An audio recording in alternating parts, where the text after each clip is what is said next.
Ya, dialog kita lanjutkan kembali masih bersama Romo Beni Susutyo. Romo, ini kalau tema Natal tahun 2020 ini apa saat ini, Romo? Ini ada beberapa yang saya dapat, ada contohnya misalkan ini saya baca di Denpasar misalkan mereka akan menamakannya Immanuel. Ini Ya. sebetulnya tema nasional kita atau sebetulnya hanya di beberapa bagian tempat saja? Enggak tema nasional, tetapi dalam tema nasional itu masing-masing keuskupan kan memiliki tekanan ya. Oh, oke. Misalnya kalau Tuhan menyelamatkan, Hmm, kalau Keuskupan Agung Jakarta kan lebih bagaimana dengan kemajemukan, keragaman, gotong royong itu Tuhan bisa hadir dalam oke. karya. Karena COVID ini kan kita harus menuntut kebersamaan, persaudaraan, gotong royong. Maka tekanan keragaman kemajemukan ditekankan penting sekali bagi Keuskupan Agung Jakarta. Iya. Tetapi esensinya adalah Immanuel menyertai kita. Nah, mungkin publik juga perlu memahami ini apa sebetulnya makna dari Immanuel ini? Ya Tuhan beserta kita itu kan sebenarnya yang dalam bahasa sederhananya adalah Tuhan menyertai hidup manusia dalam suka, duka, kegembiraan. Dan tema ini relevan dengan situasi kita seperti ini. Jadi Oke. kita itu nggak sendirilah menghadapi ini. Jangan takut, jangan khawatir. Karena aku besertamu sampai akhir zaman. Maka kalau Immanuel menyertai hidup kita, sang bayi dalam palungan, yaitu Tuhan Yesus Kristus bersama kita, apapun badai kehidupan ini ya manusia nggak perlu khawatir. Oke. Karena Tuhan akan selalu memberikan karya keselamatan bagi setiap umatnya. Oke.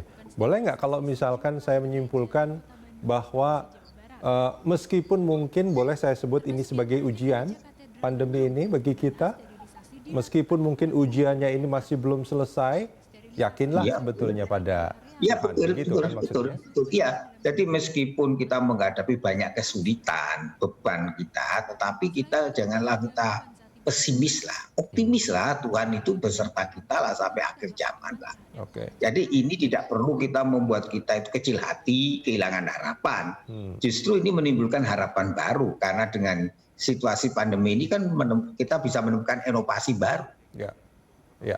Dan itu satu lagi soal jangan berkecil hati, jangan putus harapan, tapi jangan lupakan untuk berusaha dan bersabar, gitu kan?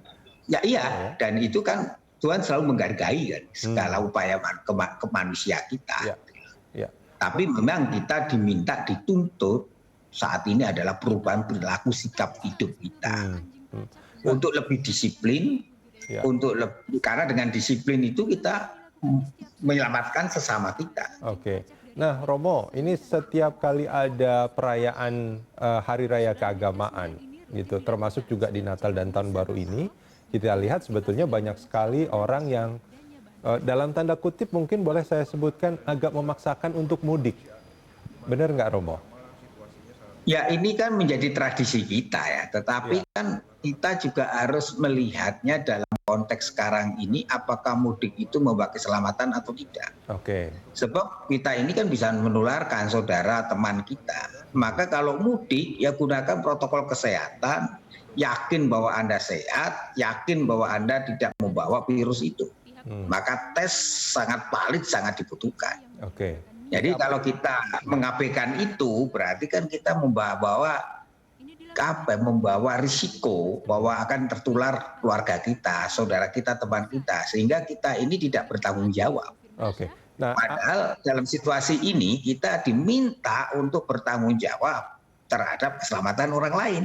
dan itu adalah makna dalam makna Natal dalam hal yang lebih praktikal ya. Ya lebih praktis praktis. Itulah Natal sejati. Natal sejati itu kan menyelamatkan, bukan mencelakakan, bukan membawa bencana, bukan. Menyelamatkan manusia dari dosa asal. Dosa Adam dan Hawa yang ditebus, kemudian kita lahir menjadi manusia yang baru. Oke. Nah manusia baru itu apa? Yaitu manusia berubah perilakunya. Yang tidak arogan, yang tidak sombong, yang tidak memaksakan kehendak, dan yang tidak taat terhadap aturan, tapi manusia yang mau berubah sikapnya. Jadi kalau kita tetap menolak, tidak menggunakan masker, tidak cuci tangan, tetap kerumunan, ya sebenarnya kita ini manusia yang angkuh, yang sombong. Padahal itu sudah ditebus, gitu. Padahal itu sudah kita dilahirkan menjadi baru. Nah, itu esensinya. Oke.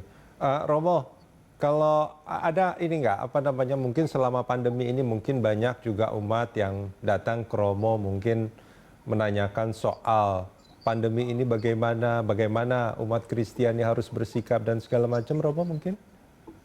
Ya kebanyakan kan kita lewat daring itu kan mereka kerap kali kan dalam hal pendalaman iman, dalam hal ada beberapa kegiatan online itu mereka mengungkapkan itu, bagaimana refleksi mereka. Ah, Tetapi karena mereka tidak sendiri sehingga mereka merasa diteguhkan. Jadi banyak kegiatan-kegiatan yang dilakukan sekarang ini lewat online itu. Dan itu sangat meneguhkan banyak hal, ya perasaan-perasaan seperti itu. Tapi berkat peneguhan dari saudaranya, dari temannya, dan orang-orang lain, itu akhirnya membuat orang menjadi memiliki kekuatan. Oke, artinya boleh kalau saya simpulkan meskipun pandemi ini membatasi kita, tapi sebetulnya hubungan interpersonal itu tetap bisa Jalan lewat dan daring, malah saling menguatkan.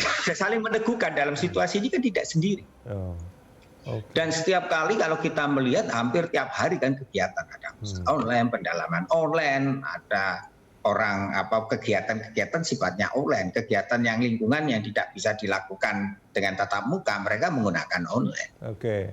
Maka kebutuhan akan teknologi itu luar biasa. Itu yang membuat mereka tidak sendiri.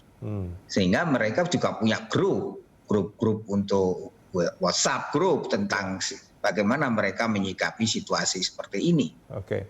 Nah, Romo, tadi di awal kan kita bicara soal kedekatan interpersonal secara fisik, misalkan mereka bisa saling bersalaman atau mungkin berpelukan gitu kan, ketemu dengan kerabat, sahabat, terus kemudian sekarang ada perubahan sikap bahwa kita ke depan bisa jadi terbiasa dengan teknologi untuk berkomunikasi kan.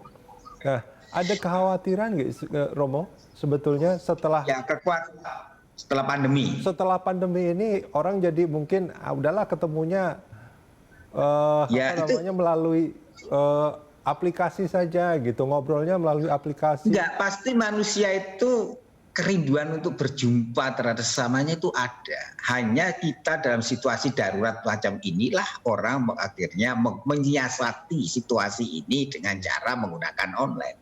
Oke. Mereka rindu sebenarnya, tapi momentumnya belum pas. Tapi begitu nanti vaksin ketemu, situasi berubah, itu kebiasaannya kembali lagi. Akan kembali ya. Kembali, jadi tidak perlu khawatir berlebihan. Pasti ada ya dampaknya, tapi dampaknya itu tidak sebesar yang terjadi seperti itu. Oke. Karena orang pada dasarnya manusia itu rindu untuk berjumpa kok, bertemu kok. Oke. Baik, Romo. Ini koreksi kalau saya salah, sekarang itu untuk mengikuti misa juga akan dibatasi jumlah orang. Iya, kota, betul kota. Karena ya itu tadi, untuk menjaga keselamatan manusia, maka ya orang yang sehat, yang betul-betul bisa dibuktikan dengan tes kesehatan, dan itu di kota supaya dibatasi. Oke. Misalnya kapasitas 5.000 hanya menjadi 300 misalnya. Itu kan pembatasan yang ketat karena gereja sadar bahwa hanya dengan cara inilah kita bisa mengendalikan COVID ini.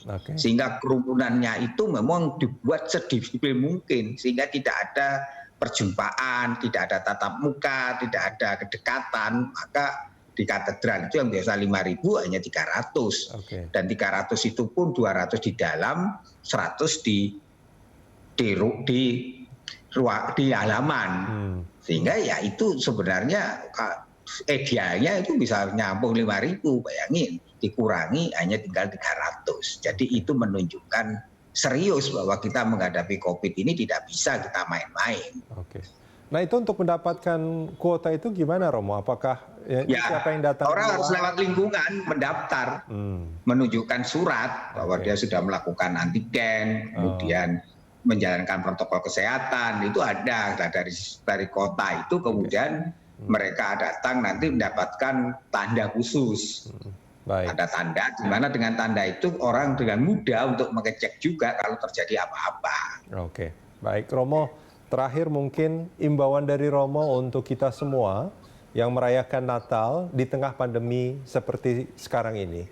Apa Romo? Ya, Natal seperti sekarang ini justru kita harus mendekatkan diri pada kuasa Sang Bayi Mungil di palungan.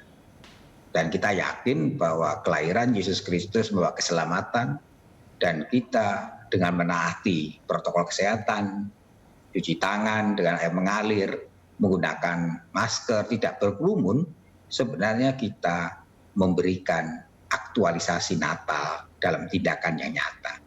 Karena karya keselamatan ketika kita respect terhadap keselamatan orang lain. Baik. Romo, terima kasih banyak sudah Sama-sama, terima kasih. memberikan makna Natal di tengah pandemi kepada kita semua, Romo. Sekali lagi. Sama-sama, terima kasih.